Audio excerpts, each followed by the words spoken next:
ఆకాశానికి నిచ్చెనేసేటోడా అరికల్లెగా యుధమయ్యినోడా కల్లును గనుగొన్న శాస్త్రజ్ఞుడా తల్లి ఎల్లమ్మకు వారసుడా తాటి చెట్టును మొక్కి తల్లంటావు ఈత వరమే నీ ఇల్లంటావు మొగు ముస్తాదులే రెండు కళ్ళంటావు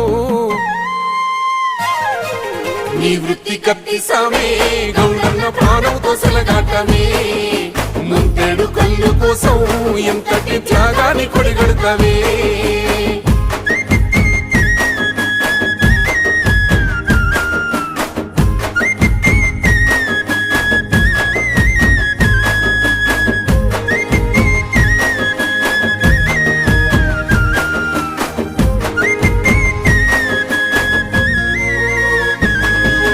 తాత ముత్తాతల కాలం నుండి వారసత్వమై వచ్చిన కొలువు శ్రమను నమ్మే గీత వృత్తిదారుడా లేనే